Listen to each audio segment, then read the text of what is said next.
Assalamualaikum warahmatullahi wabarakatuh.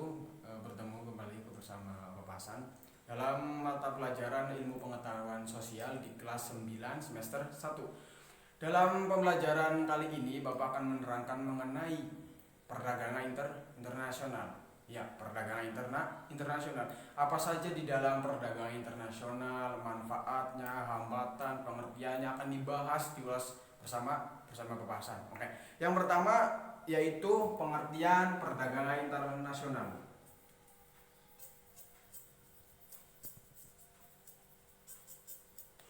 Ada yang tahu perdagangan internasional itu seperti apa?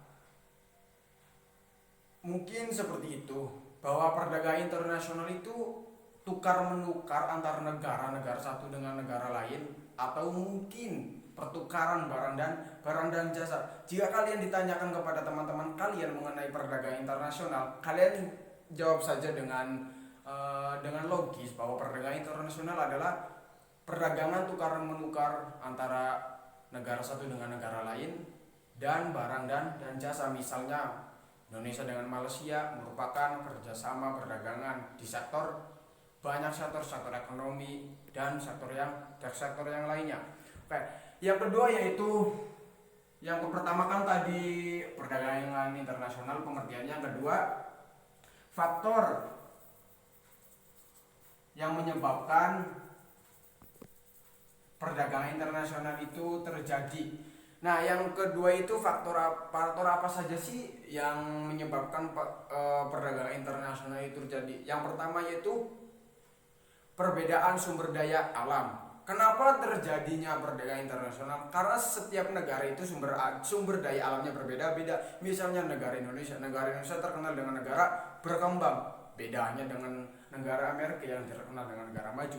Mereka saling ekspor dan mengimpor satu sama lain. Terjadilah saling kepercayaan, relasi antara Amerika dengan Indonesia dengan adanya perbedaan sumber daya alam. Yang kedua, penyebab terjadinya perdagangan internasional yaitu teknologi. Zaman sekarang ngomongin teknologi nggak akan ada habisnya.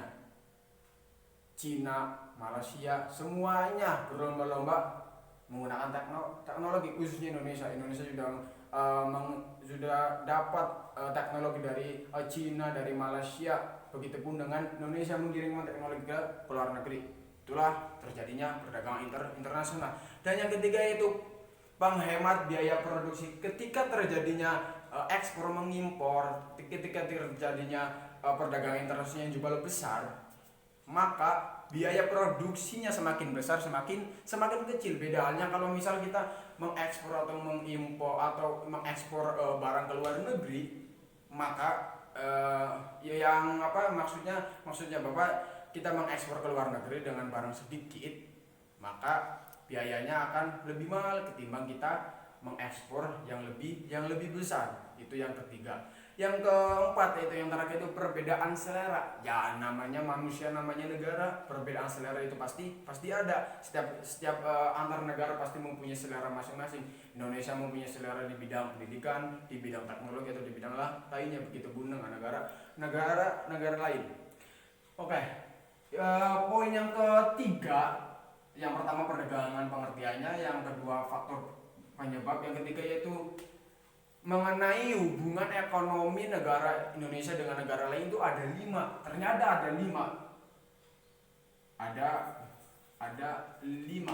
Oke, yang pertama yaitu sektor perdagangan internasional. Ya tentu saja, namanya juga sekarang kan lagi bahas perdagangan internasional. Ya, sektor pertama yaitu perdagangan internasional. Menurut Bapak, yang Bapak cari di halaman Wikipedia atau di halaman makalah atau lainnya, bahwa Singapura yaitu negara yang hampir setiap tahunnya kerjasama perdagangan internasional dengan Indonesia. Mungkin malah Singapura mungkin terbesar dalam proses produksi. Oke, yang kedua yaitu pelaksanakan penyelenggaraan barang dan jasa. Yang kedua, barang dan jasa. Barang apa saja bebas, barang apa saja yang produksi, mau makanan, minuman atau apa saja. Yang jasanya apa? Jasa hiburan seperti halnya pada para artis atau yang lainnya. Jasa pendidikan, guru Indonesia dikirim ke luar negeri atau guru luar negeri mengirim dosen ke Indonesia. Mungkin seperti itu. Oke, yang ke tadi yang ke berapa? Yang kedua, yang ketiga yaitu bantuan alat pemberdayaan. Yang keempatnya yaitu bantuan utang piutang. Jadi negara Indonesia itu boleh mengutang ke negara lain atau sebaliknya. Itu mengenai hubungan ekonomi negara Indonesia ada 5 yang tadi Bapak jelaskan. Oke, ya poin yang ke terakhir bukan terakhir, ke selanjutnya yaitu hambatan. Apa sih hambatan mengenai perdagangan internasional? Pasti ada hambatannya, ada hambatannya, ada negatif, pasti ada positif, ada negatif. Hambatannya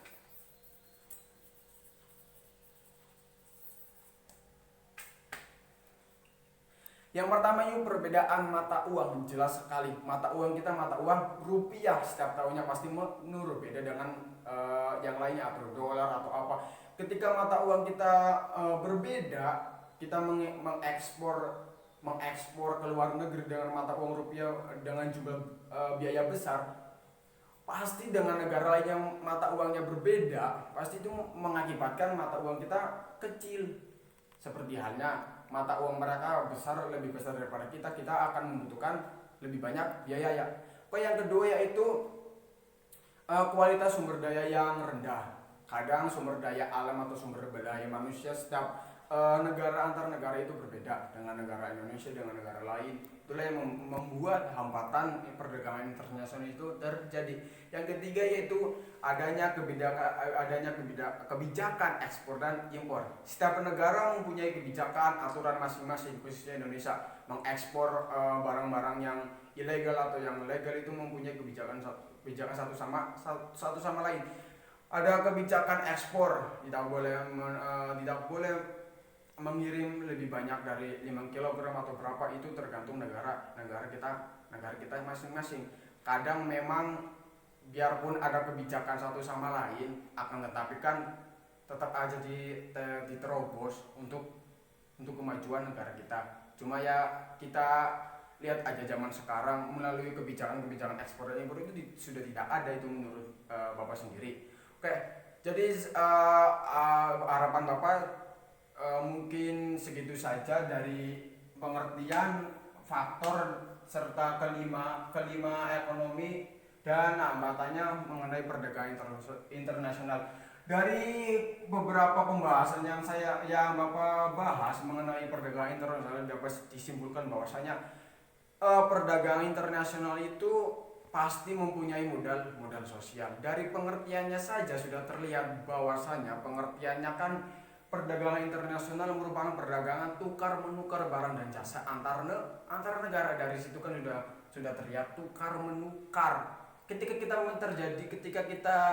terjadi tukar menukar barang dan jasa kepada negara lain, pasti negara lain dengan negara kita memiliki kepercayaan. Modal sosial kan poinnya kepercayaan, relasi, kerjasama, silaturahmi itu. Selain dari manfaat perdagangan internasional merupakan saling menyambung silaturahmi, juga menyambung tali kepercayaan dari mulai teknologinya, terus apalagi sumber daya alamnya, sektor pertanian, sektor apa yang menyebabkan perdagangan internasional itu menjadi baik karena adanya relasi, kepercayaan, modal sosialnya tertanam. Ketika negara Indonesia tidak memiliki modal sosial yang baik, mungkin akan ada banyak hambatan dalam proses perdagangan internasional. Untuk itu dalam proses perdagangan internasional dibutuhkan relasi-relasi, saling kerjasama, saling percaya satu sama lain. Ketika kita saling percaya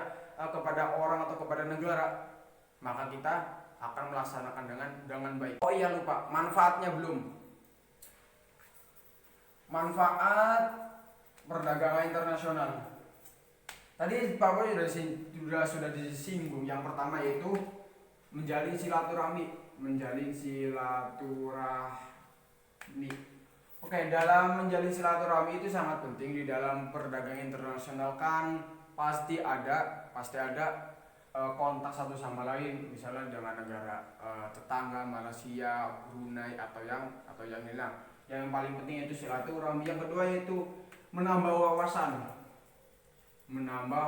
Tentu saja kita menambah wawasan ketika kita menerima teknologi dari lain. Kita pasti mengecek seperti apa sih teknologi ini baik untuk kita atau tidak. Kita menambah wawasan bahwa teknologi kita akan tidak ada teknologi yang lebih baik, akan terus diperbarui. Nah, yang ketiga yaitu biaya produksi akan sedikit. Ya jelas sudah disinggung juga, menyambung ke faktor penyebab bahwa ketika kita melakukan ekspor dan impor yang jumlahnya banyak sekali, pasti biaya produksinya akan sedikit. Jika kita melakukan ekspor impor biaya dengan produksi yang sedikit, maka negara kita akan mengalami keuntungan. Beda dengan halnya bahwa jika kita mengalami kerugian, pasti biaya produksinya mungkin mahal atau ada kebijakan lain dari negara pemerintah negara lain. Itu adalah ketiga manfaat menurut Bapak sendiri. Kalian bisa cek di referensi-referensi lain. Bapak tekankan lagi bahwasanya negara kita perlu modal sosial yang sangat tinggi, sangat meningkat. Bahwa dengan adanya modal sosial kita dapat hidup berrukun, berdamai dengan tetangga kita, negara Malaysia, Singapura atau yang lainnya. Akan tetapi dengan adanya modal sosial ini, kita doakan saja negara kita dalam proses perdagangan internasional, MEA atau ASEAN atau yang lainnya itu berjalan dengan lancar. Dengan lancar apa? Menggunakan modal sosial, saling kepercayaan, relasi-relasi satu sama lain, dan lain sebagainya. Mungkin segitu saja, kurang lebihnya mohon maaf. Assalamualaikum warahmatullahi wabarakatuh.